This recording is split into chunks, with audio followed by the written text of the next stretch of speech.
Tem certas dores que nem o tempo, com toda a sua sabedoria, consegue apagar. Ele só amacia, deixa a casca mais grossa, mas a ferida, ah, essa continua lá, latejando em noite de chuva forte. Bom dia para quem está me assistindo. Meu nome é Ana Luísa de Jesus, mas aqui em Pirenópolis, no coração de Goiás, todo mundo me conhece como Vó Aninha do Pão de Queijo. Já se vão 92 anos de vida e a maior parte deles eu passei com a mão na massa. Primeiro por necessidade, depois por amor.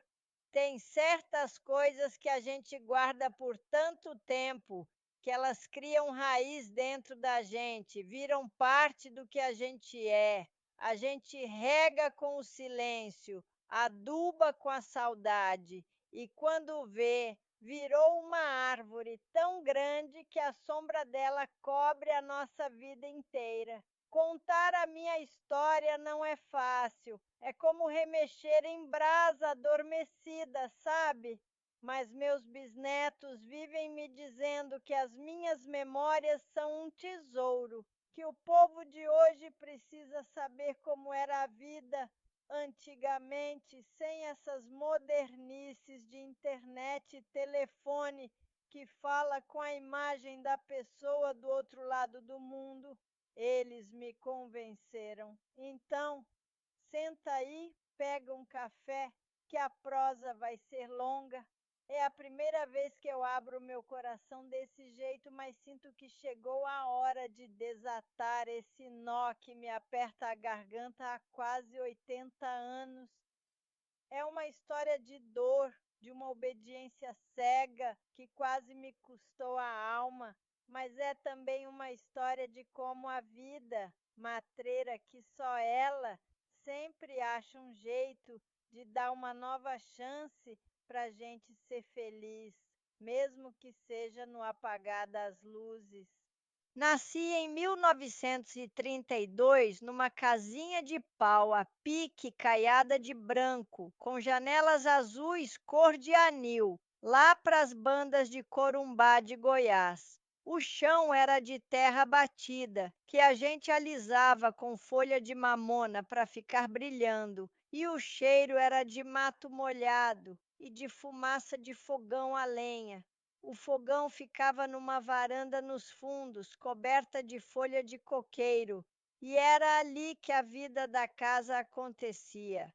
Minha mãe, Benedita, era uma mulher de poucas palavras e muita fé. Seus olhos pretos, fundos, pareciam carregar o peso do mundo, mas suas mãos, suas mãos eram as mais talentosas que já vi.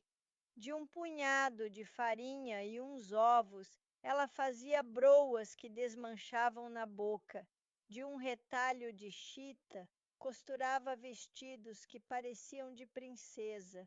Meu pai, Firmino, era o oposto. Homem alto, de voz que trovejava e um olhar que impunha respeito, ou melhor, medo. Trabalhava na roça de sol a sol e a terra era a sua única amante. Era um homem justo, à sua maneira, mas duro como aroeira. Para ele, filho era para obedecer e trabalhar. Carinho era coisa de gente fraca, de mulher. Nós éramos 8 irmãos, 6 homens e 2 mulheres. Eu e minha irmã mais velha, a Clara. A casa vivia cheia de gente, de barulho, de correria de menino descalço no terreiro.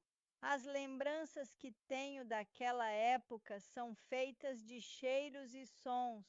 O cheiro do café sendo torrado no braseiro, que impregnava a casa inteira e se misturava com o cheiro adocicado do curral.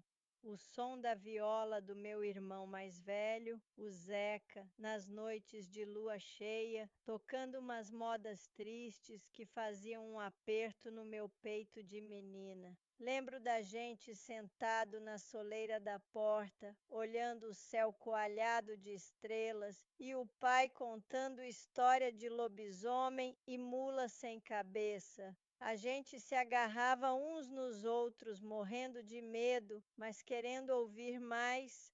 A gente não tinha brinquedo dessas coisas que se compra, a gente inventava. Minhas bonecas eram sabugos de milho, com cabelo de barba de milho e vestido de folha de bananeira. A gente brincava de casinha, de comadre, de procissão. A vida era simples, mas era uma vida boa, porque a gente tinha um ao outro. Eu e Clara éramos muito ligadas. Ela era mais quieta, mais sonhadora, vivia com um livro na mão que pegava emprestado com a mulher do farmacêutico, a única pessoa na vila que tinha uma pequena biblioteca. Ela me ensinou a ler, a juntar as letras, e aquilo para mim foi como descobrir um mundo novo dentro do nosso mundinho de roça. Meu pai não gostava muito daquele apreço da Clara pelos livros. Mulher tem que aprender a cuidar da casa e do marido, não a enfiar a cabeça nessas ideias de livro. Ele rosnava quando via ela sentada debaixo da mangueira, viajando por aquelas páginas amareladas. A mãe, coitada, só balançava já a cabeça num consentimento mudo e triste. Ela sabia que o destino de uma mulher naquele tempo e lugar já vinha traçado desde o berço. A gente vivia num ciclo que se repetia: plantar, colher, cuidar dos bichos. Aos domingos, a gente se arrumava todo para ir na missa na cidade, colocava o melhor vestido, a mãe passava um laço de fita no nosso cabelo e a gente ia, espremido na carroça, sacolejando pela estrada de terra. A missa era um acontecimento. A gente via gente diferente, ficava sabendo das novidades, das fofocas. Era lá que os moços aproveitavam para olhar as moças, para mandar um bilhetinho disfarçado, para marcar um encontro no coreto da praça. Eu tinha meus sonhos de menina. Sonhava em casar com um moço bonito, um moço que me olhasse com ternura, que gostasse de ouvir as histórias que eu inventava. Sonhava em ter uma casa com um jardim florido, cheio de roseira e manacá. Sonhava em aprender a bordar, a fazer renda, como as moças da cidade. Eram sonhos pequenos, mas eram os meus sonhos. Clara, minha irmã, sonhava mais alto. Ela queria ir embora, estudar na capital, virar professora. Ela dizia que o conhecimento era a única coisa que ninguém podia tirar da gente. Meu pai ria um riso amargo quando ouvia essas coisas. Professora? Mulher minha não nasceu para isso, nasceu para casar e dar filho, e é bom que se acostume com a ideia. A gente não entendia a amargura dele, a dureza dele. Hoje, com a idade que tenho, eu entendo que ele só repetia o que aprendeu, que a vida tinha sido dura com ele também, e ele achava que a gente tinha que ser forte, e para ele ser forte era ser duro. As tradições da época eram lei. Moça de família não saía desacompanhada, não falava com estranhos, não olhava nos olhos dos homens. O namoro era vigiado. O rapaz ia na casa da moça, sentava na sala com a família toda em volta e a conversa era sobre o tempo, a colheita, as coisas da vida. Beijo, abraço, essas coisas só depois do casamento e olhe lá. A honra de uma família estava na pureza de suas mulheres. Uma moça que, se perdesse, era uma vergonha que manchava o nome de todo mundo. E foi nesse mundo, com essas regras, que eu cresci. Um mundo onde a vontade da gente não valia um vintém furado. A gente aprendia a engolir o choro, a dizer sim, Senhor, para o Pai, a baixar a cabeça.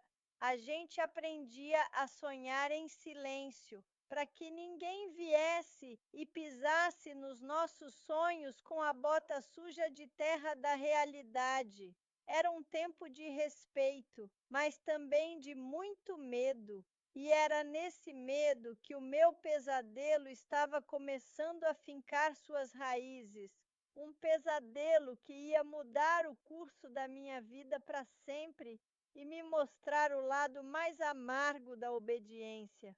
O conflito começou a se desenhar de forma sutil, como nuvem de poeira que se levanta na estrada e a gente só percebe quando já está engolindo terra. Eu estava com meus 14 anos, no auge daquela idade em que a gente se sente metade menina, metade mulher, e o coração parece um passarinho assustado dentro do peito. Começaram a aparecer umas visitas diferentes lá em casa. Num fim de tarde, chegou um sujeito montado num cavalo alazão, um homem que eu nunca tinha visto. Era mais velho, já com uns fios de cabelo branco aparecendo na barba por fazer. Tinha um olhar pesado que parecia me despir a alma. Chamava-se Amâncio. Meu pai o recebeu com uma deferência que eu nunca tinha visto ele ter com ninguém. Mandou eu e Clara entrarmos para dentro de casa e servir um café bem forte para o visitante. Da cozinha, eu ouvia a conversa dos dois. Falavam de terras, de divisa, de gado. De vez em quando, a voz do meu pai baixava, virava um sussurro, e o tal Amâncio soltava uma risada curta, seca, que me dava um arrepio na espinha. Ele ficou por ali mais de uma hora. Quando foi embora, meu pai entrou em casa com um ar estranho, uma mistura de satisfação e preocupação. Não falou nada, mas eu senti que alguma coisa tinha mudado. Dali a umas semanas, o tal Amâncio voltou. E depois de novo. As visitas se tornaram frequentes. Ele sempre trazia alguma coisa: um queijo curado, um pedaço de rapadura, uma garrafa de cachaça da boa. Meu pai o tratava como um rei. E o homem, com aquele seu jeito sorrateiro, sempre dava um jeito de me olhar, um olhar demorado, que me deixava encabulada e com uma sensação ruim no estômago. Eu desviava o rosto, fingia que não via, mas sentia aqueles olhos em cima de mim. Comecei a notar umas conversas cochichadas entre meu pai e minha mãe, noites adentro. A voz do meu pai era dura, impositiva. A da minha mãe era um fio, um lamento que mal se ouvia. Uma noite, não aguentei de curiosidade e colei o ouvido na parede de estuque do meu quarto. A parede era fina, dava para ouvir quase tudo. Firmino, pelo amor de Deus, a menina é quase uma criança. Não faz uma desgraça dessa com a vida dela. Minha mãe suplicava. Cala a boca, mulher. Você não entende de negócio. É a nossa chance de aumentar as terras, de dar um futuro melhor para os rapazes. O Amâncio é homem de posses. A Ana Luísa vai ter vida de rainha. E a nossa pendenga com a terra da grota se acaba de vez. Meu sangue gelou, pendenga da terra da grota. O que aquilo queria dizer? Lembrei de umas histórias que ouvia por alto de uma briga antiga por um pedaço de terra que meu avô dizia ser dele, mas que a família do tal Amâncio também reclamava. Então era isso? Eu era a moeda de troca, a paz selada com o meu corpo, com a minha vida. O ar me faltou, senti uma náusea, um gosto amargo na boca. Naquela noite eu não dormi. Fiquei olhando para o teto de palha trançada, vendo o rosto do Amâncio se formar nas sombras, com aquele seu sorriso sem alegria e seu olhar de gavião. Nos dias que se seguiram, a vida virou um tormento silencioso. Ninguém tocava no assunto, mas a tensão era palpável. Meu pai evitava me olhar nos olhos. Minha mãe andava de cabeça baixa, os olhos sempre vermelhos de chorar escondido. Clara, minha irmã, percebeu minha agonia. O que está acontecendo, Aninha? Você anda mais assustada que pinto em dia de chuva. Eu não tive coragem de contar. Tinha medo da reação do nosso pai e, no fundo, eu ainda tinha uma fagulha de esperança de que aquilo fosse um pesadelo, que eu ia acordar e tudo ia voltar a ser como antes. A vida na roça continuava, mas para mim tudo tinha perdido a cor. O canto dos pássaros me irritava, o cheiro das flores me enjoava. Eu me sentia como um bicho acuado, esperando a hora do bote. O Amâncio continuava aparecendo, e agora ele se sentia mais à vontade. Chegava a se dirigir a mim com uma voz melosa que me revirava o estômago. A cada dia que passa, a flor está mais bonita. Ele disse uma vez na frente do meu pai, que apenas sorriu satisfeito. Eu quis sumir, evaporar, virar poeira. Comecei a ter uns presságios, umas visões. Sonhava que estava num quarto escuro, sem porta e sem janela, e as paredes iam se fechando, me esmagando. Acordava suada, com o coração na boca. Outra vez estava ajudando a mãe a matar uma galinha para o almoço. E quando vi o sangue escorrendo, tive uma tontura. A vista escureceu. Vi meu próprio reflexo no balde d'água e meu rosto estava pálido como o de um defunto. Aquilo era um aviso, eu sentia. Meu corpo estava gritando o que minha boca não tinha coragem de dizer. Clara, que era mais atrevida, tentou intervir. Pai, o que o senhor está arrumando para Ana? Esse homem tem idade para ser pai dela. O povo da vila comenta coisa muito ruim dele. Diz que a primeira mulher morreu de tristeza. Meu pai se levantou de um pulo, o rosto vermelho de raiva. Cala essa sua boca, sua desavergonhada. Quem é você para se meter nos meus assuntos? Cuide da sua vida antes que eu resolva o seu destino também. E que isso sirva de lição para você, Ana Luísa. A decisão está tomada e não se fala mais nisso. Ele bateu a mão na mesa com tanta força que os pratos tremeram. Naquele dia, a minha última fagulha de esperança se apagou. Eu entendi que não tinha escapatória. Meu destino tinha sido selado numa mesa de negociação, trocado por um pedaço de terra. Eu era o sacrifício.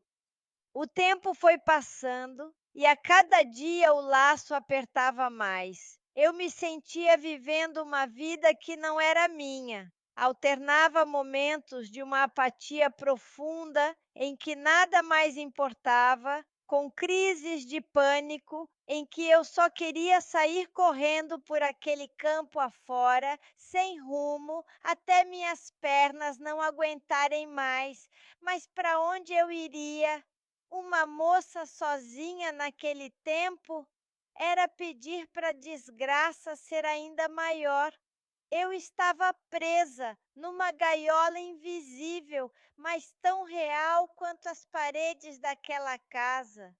E o pior era o silêncio da minha mãe, que sofria junto, mas não tinha forças para lutar.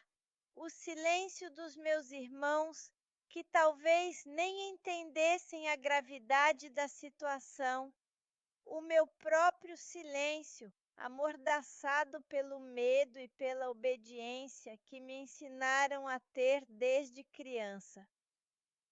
Se você está gostando da minha história, se ela está tocando aí no seu coração de alguma forma, deixa um comentário para mim.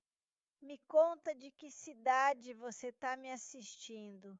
É tão bom saber que a gente não está falando sozinha, né? E fiquem ligados, porque no final do mês eu vou fazer um sorteio de uma cesta cheia dos meus pães de queijo e das minhas broas de fubá para quem tiver inscrito aqui no canal. É um jeito de adoçar um pouco a vida e agradecer o carinho de vocês. Mas voltando para minha prosa, a pior parte ainda estava por vir, o momento em que o pesadelo se tornaria a minha realidade diária. A tensão continuou a crescer, como massa de pão que fermenta no escuro.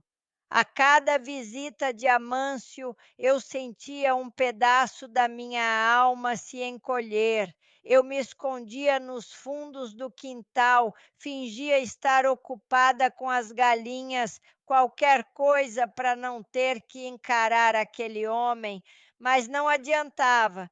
Meu pai me caçava e me arrastava para a sala, me obrigando a sentar e ouvir as prosas sem graça daquele sujeito. Ele falava do seu gado, das suas colheitas, do dinheiro que tinha no banco, e a cada palavra ele olhava para o meu pai como quem mostra a mercadoria e depois para mim como quem avalia o preço. Eu era o negócio deles. Clara tentava me dar forças. À noite, no nosso quarto, ela segurava minha mão e dizia: Aninha, a gente tem que pensar em alguma coisa. A gente não pode deixar o pai fazer isso com você. Mas o que a gente podia fazer? Duas meninas na roça em 1947, a nossa palavra não valia nada. A nossa vontade era um capricho que devia ser esmagado. Deus me perdoe por contar isso, mas eu cheguei a pensar em coisas terríveis. Pensei em tomar um chá de erva venenosa que tinha no mato. Pensei em me jogar no rio na parte mais funda. Pensamentos de desespero, de quem não vê mais luz no fim do túnel. Mas aí eu olhava para minha mãe, via o sofrimento silencioso dela e não tinha coragem. Eu não queria causar mais essa dor para ela. Tive momentos de falsa segurança. Passava uma semana, duas, e o Amâncio não aparecia. Meu coração se enchia de uma esperança boba. Será que ele desistiu? Será que o pai mudou de ideia? Eu voltava a sorrir, a ajudar a mãe na cozinha com mais ânimo, a brincar com meus irmãos menores. Mas a alegria durava pouco. Era só uma nuvem passageira. Logo o céu fechava de novo, e lá estava ele, na nossa porta, com seu cavalo alazão e seu olhar de dono. Cada chegada dele era um presságio, um lembrete de que o meu tempo estava se esgotando. Lembro de um dia em especial, era festa de São João. A gente fez uma fogueira enorme no terreiro. Tinha quentão, pipoca, bolo de fubá. A sanfona do Zeca chorava uma música animada e o povo dançava em volta do fogo. Por um momento, eu me esqueci de tudo. Dancei com meus irmãos, ri das piadas do meu tio, senti o calor do fogo no rosto e uma alegria genuína no peito. Foi quando eu o vi. Amâncio estava encostado na cerca, no escuro, fora do círculo de luz da fogueira. Apenas a brasa do cigarro de palha dele brilhava na noite. Ele não estava olhando para a festa, ele estava olhando para mim. O sorriso congelou nos meus lábios. O calor da fogueira se transformou num frio que me percorreu a espinha. Ele estava ali me vigiando, como um lobo espera a ovelha se desgarrar do rebanho. A festa acabou para mim naquele instante. A escalada final começou quando meu pai me chamou para uma conversa, a sós. Foi na varanda dos fundos ao entardecer. As galinhas já estavam se recolhendo no poleiro. O céu estava pintado de um laranja avermelhado, uma cor de sangue. Meu pai não fez rodeios. Ana Luísa, você já é quase uma moça. Tá na hora de cumprir o seu dever como filha. Eu dei a minha palavra ao seu Amâncio. O casamento de vocês vai ser no mês que vem. Eu fiquei sem ar. As palavras dele eram como pedras atiradas contra mim. Tentei argumentar pela primeira e última vez na minha vida. Pai, eu não quero. Por favor, não faz isso comigo. Eu não conheço esse homem. Eu tenho medo dele. Minha voz era um fiapo, um sussurro de desespero. Ele me olhou com uma frieza que eu nunca vou esquecer. Medo, medo você tem que ter é de me desobedecer. Eu não te criei para ter querer, te criei para ter juízo. A palavra de um homem é a coisa mais valiosa que ele tem. Eu dei a minha e você vai honrar o nome da nossa família. O assunto está encerrado. Ele virou as costas e saiu, me deixando ali, sozinha, com o céu ensanguentado como única testemunha do meu choro silencioso. A partir daquele dia, a casa se transformou num palco de preparativos para o meu funeral em vida. Minha mãe, com o coração em pedaços, começou a costurar meu vestido de noiva. Um vestido simples, de algodão branco, mas que para mim parecia uma mortalha. As tias vinham trazer presentes: um jogo de lençol bordado, umas panelas, umas toalhas. Todas me olhavam com uma mistura de pena e resignação. Era o destino das mulheres. Elas pareciam dizer com os olhos: a gente nasce para servir, para obedecer, para sofrer calada. Nenhuma delas se levantou para me defender. Nenhuma teve coragem de enfrentar meu pai. Clara foi a única que não se conformou. Ela discutiu com o pai de novo, levou uns gritos, ficou de castigo. Ela tentou falar com o padre para ver se ele intervinha, mas o padre, amigo do meu pai, disse que a obediência aos pais era uma virtude sagrada. Reze, minha filha, reze para que Deus amoleça o coração do seu futuro marido. Minha irmã voltou para casa arrasada. Ela se sentia tão impotente quanto eu. A nossa cumplicidade era o nosso único refúgio, mas ela não podia me salvar. Eu me entreguei, parei de lutar, vivia como uma sonâmbula, fazendo as coisas no automático. Ajudava a mãe, cuidava dos irmãos, mas a minha alma não estava mais ali. Ela tinha fugido, se escondido num canto escuro dentro de mim, esperando o fim. Eu olhava para o meu reflexo no espelho e não me reconhecia. Via uma menina de 15 anos com o olhar de uma velha, um olhar sem brilho, sem vida, sem esperança. Eu estava sendo preparada para o sacrifício e todos ao meu redor, mesmo os que me amavam, eram cúmplices silenciosos da minha desgraça. A data do casamento se aproximava e, com ela, a certeza de que a minha infância, os meus sonhos, a minha vida como eu conhecia, estavam prestes a ser enterrados para sempre. O dia do casamento amanheceu cinzento, chuvoso. Parecia que até o céu estava de luto pela minha sorte. Eu não dormi a noite inteira. Fiquei sentada na cama, abraçada aos joelhos, ouvindo o som da chuva batendo no telhado. Era como se cada gota fosse uma lágrima que eu não conseguia mais chorar. Minha mãe entrou no quarto quando o dia clareou. Seus olhos estavam inchados, vermelhos. Ela não disse uma palavra, apenas me abraçou, um abraço apertado, desesperado. Naquele abraço, eu senti todo o amor e toda a impotência dela. Ela me ajudou a vestir a mortalha branca, o meu vestido de noiva. Enquanto ela ajeitava o véu improvisado, feito de um pedaço de filó, na minha cabeça ela sussurrou no meu ouvido: Minha filha, seja forte, a vida de mulher é assim mesmo. A gente aprende a engolir o fel e a sorrir. Tenha fé em Nossa Senhora. Ela não vai te desamparar. Aquelas palavras ditas com a intenção de me consolar só aumentaram o meu desespero.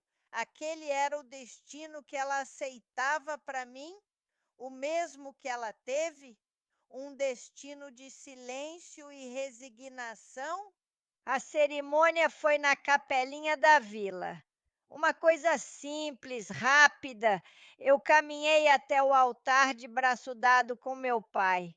Ele segurava meu braço com força, como se tivesse medo que eu fugisse. Eu não olhei para ninguém. Mantive meus olhos baixos, fixos no chão de ladrilho vermelho. Eu sentia os olhares de pena sobre mim. Vi de relance minha irmã Clara no banco da frente, o rosto banhado em lágrimas. Quando cheguei ao altar, lá estava ele, Amâncio, vestido com um terno escuro que parecia ainda mais velho do que ele era. Um cheiro forte de aguardente e fumo de rolo vinha dele. Ele me olhou com aquele seu sorriso de canto de boca e estendeu a mão para mim. A mão dele era grossa, calejada e estava fria e úmida. Senti um arrepio de nojo quando ele tocou meus dedos. Durante toda a missa, eu fiquei repetindo na minha cabeça: isso não é real, isso não é real, é só um pesadelo. O padre falou sobre amor, sobre companheirismo, sobre a união sagrada do matrimônio. As palavras dele soavam como uma zombaria aos meus ouvidos. Que amor, que companheirismo! Aquilo era um negócio, uma transação. Eu estava sendo entregue como um animal, como parte de um acordo de terras. Na hora do sim, a minha voz não saiu. O padre teve que perguntar de novo. Meu pai, atrás de mim, me deu um cutucão nas costas. Eu olhei para ele e o olhar dele era uma ordem. Eu sussurrei um sim que mal foi ouvido. Quando Amâncio colocou a aliança no meu dedo, eu senti o peso do ferro, frio, me aprisionando para sempre. Depois da cerimônia, teve um almoço na casa dos meus pais. Mataram um porco, fizeram uma mesa farta, mas eu não conseguia engolir nada. A comida tinha gosto de cinzas. Amâncio, já meio alterado pela cachaça, ria alto, batia nas costas dos meus irmãos, se sentindo o dono da situação. E de fato ele era. Ele tinha comprado a noiva, a terra e o respeito do meu pai.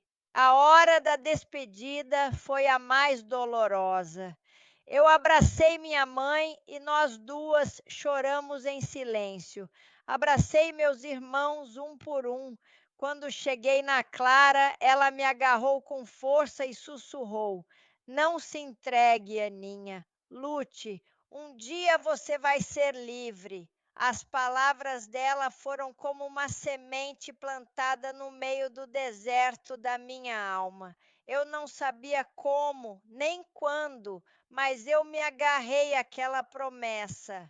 A viagem para minha nova casa, a fazenda do Amâncio, foi feita na carroça dele.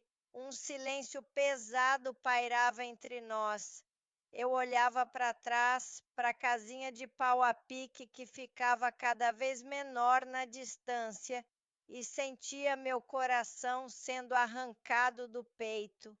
A fazenda dele era grande, a casa era de tijolo, com uma varanda imensa na frente. Parecia rica, próspera, mas para mim era uma prisão bonita, mas ainda assim uma prisão. Naquela noite, o meu maior medo se tornou realidade. Não vou entrar em detalhes, Deus me perdoe, mas a brutalidade com que ele me tomou, a forma como ele usou o meu corpo de menina sem nenhum pingo de ternura ou respeito, aquilo matou o que restava de inocência em mim. Eu fiquei ali, deitada naquela cama estranha, sentindo a dor física e a dor da alma se misturarem, e entendi a profundidade do abismo em que eu tinha sido jogada. Ali, naquele quarto escuro, naquele silêncio quebrado apenas pela respiração pesada do homem que dormia ao meu lado, eu tomei uma decisão. Eu não ia morrer de tristeza como a primeira mulher dele. Eu não ia me transformar numa sombra resignada como a minha mãe. Eu ia sobreviver por mim, pela promessa que fiz a Clara. Eu ia aprender a ser forte, a engolir o choro, a fingir. Eu ia esperar o momento certo, a oportunidade. Eu não sabia como, mas eu sentia, com uma certeza que vinha do fundo das minhas entranhas, que a minha história não ia terminar ali. Aquela noite não era o meu fim, era o começo da minha guerra silenciosa, uma guerra que eu lutaria todos os dias, por muitos e muitos anos, até encontrar o meu caminho de volta para a luz. Os primeiros anos na fazenda do Amâncio foram um deserto de solidão, de silêncio e de medo. Eu vivia para servir. Acordava antes do sol nascer, preparava o café, cuidava da casa, da roupa, da comida. Ele era um homem de poucos agrados e muitas ordens. A casa era grande, mas vazia. Não tinha o riso dos meus irmãos, o cheiro do bolo da minha mãe, o som da viola do Zeca. Era só o silêncio quebrado pelos passos pesados dele e pela sua voz ríspida. Ele me tratava como uma posse, uma empregada de luxo que ele também usava na cama quando bem entendia. Não havia conversa, não havia carinho, não havia nada que lembrasse um casamento. Eu aprendi a me fechar numa concha, a criar um mundo dentro de mim onde ele não podia entrar. Nesse mundo, Eu conversava com a Clara, eu lembrava das histórias que ela lia para mim, eu sonhava com o meu jardim de Manacás. De vez em quando eu visitava minha família. Eram os únicos momentos de alívio, mas eram visitas agridoces. Eu via a tristeza nos olhos da minha mãe, a raiva contida no olhar da Clara. Meu pai me tratava com uma formalidade estranha, como se eu fosse uma visita importante. Ele nunca me perguntou se eu estava feliz. Acho que ele tinha medo da resposta. Ele tinha conseguido a terra da grota. O preço, para ele, tinha valido a pena. Os anos foram passando e eu, como a planta que se acostuma com a falta de sol, fui criando as minhas próprias estratégias de sobrevivência. Comecei a encontrar pequenas alegrias nas coisas mais simples. Cuidar do jardim se tornou a minha terapia. Plantei as roseiras e os manacás com que tanto sonhei. Ver aquelas flores brotando, colorindo aquele lugar triste. Era como ver a esperança brotar dentro de mim. Comecei a cozinhar com mais afinco, não para ele, mas para mim. Eu testava receitas, inventava pratos. O ato de amassar o pão, de fazer um doce, era um ato de criação, de vida. E foi na cozinha que eu encontrei um propósito. Os peões da fazenda começaram a elogiar minha comida. Dona Ana, a senhora tem mão de fada. Esse pão de queijo é o melhor que eu já comi. Aqueles elogios eram como um bálsamo para a minha alma ferida. Se essa história tocou seu coração, se você se emocionou com a minha jornada, não esquece de se inscrever no canal e ativar o sininho. E me conta nos comentários. Qual foi o momento da sua vida que você precisou ser mais forte? Gosto de ler as histórias de vocês, me sinto menos sozinha nesse mundo. E não esquece do sorteio da cesta de quitutes no final do mês. É o meu jeito de mandar um abraço apertado para cada um. O tempo, esse Senhor de todos os destinos, continuou a sua marcha. Eu engravidei e tive meu primeiro filho, o Jorge, e depois veio a Maria. Meus filhos foram a minha salvação.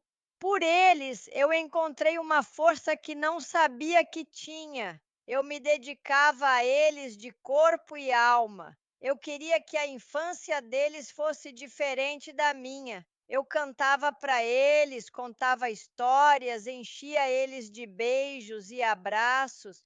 Eu queria que eles soubessem o que era amor, para que nunca aceitassem menos do que isso na vida. Amâncio era um pai ausente, distante.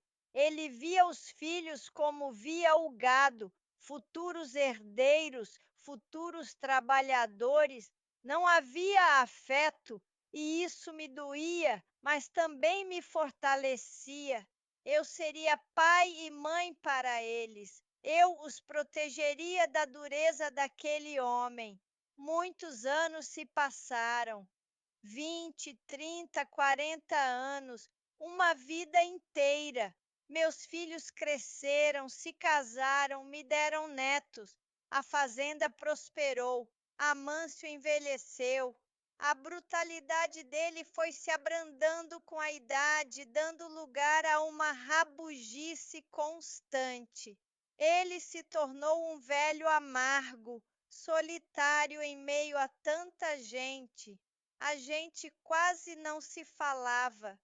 Vivíamos na mesma casa, mas em mundos diferentes.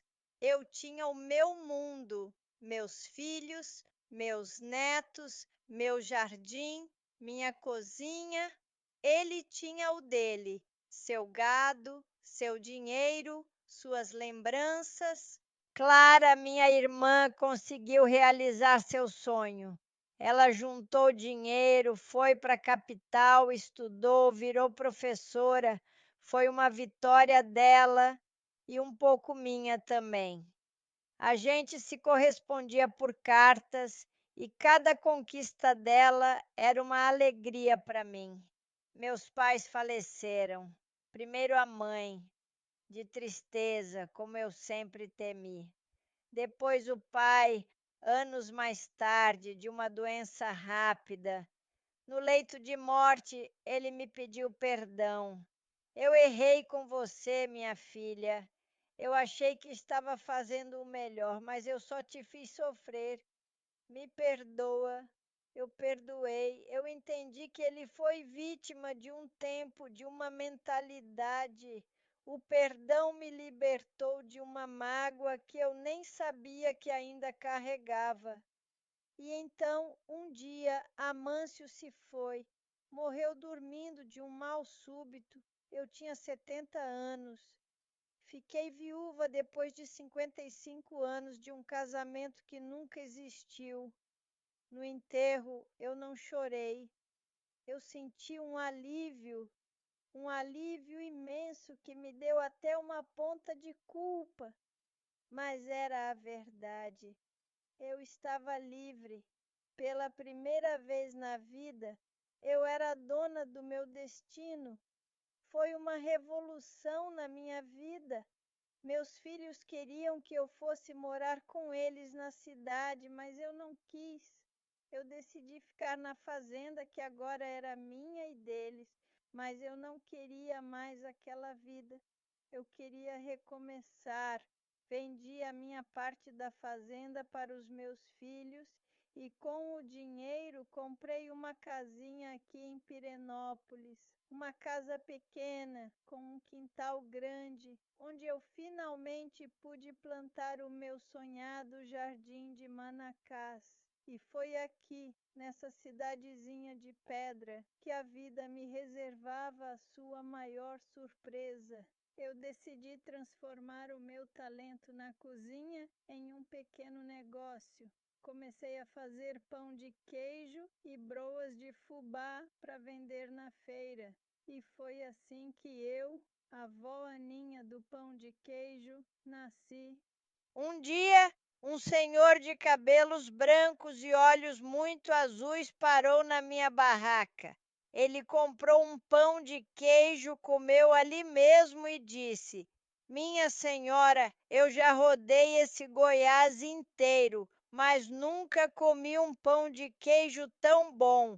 Tem gosto de lembrança de casa de vó. A gente começou a conversar. O nome dele era Antônio.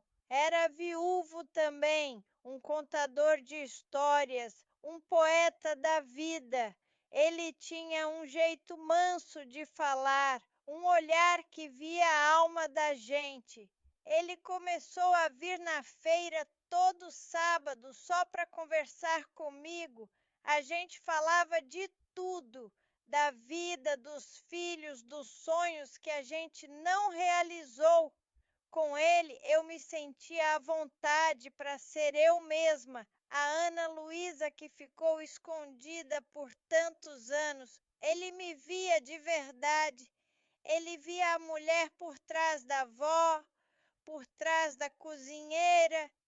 Ele via a menina que sonhava com um jardim de Manacás. Um dia ele me convidou para tomar um sorvete na praça. Eu, com mais de 70 anos, me senti como uma menina no primeiro encontro. Fui com o coração na mão. A gente sentou no banco do coreto e ele, com aquele jeito delicado dele, segurou a minha mão. A mão dele era quente, macia, e pela primeira vez na minha vida eu senti o que era o toque de um homem com ternura. A gente começou a namorar. Sim, namorar. Com direito a passeio de mão dada na praça, a cinema, a sorvete. Meus filhos e netos no começo estranharam, mas depois viram a minha felicidade e me apoiaram. Eu estava vivendo o que a vida me roubou aos 15 anos. Eu estava conhecendo o amor.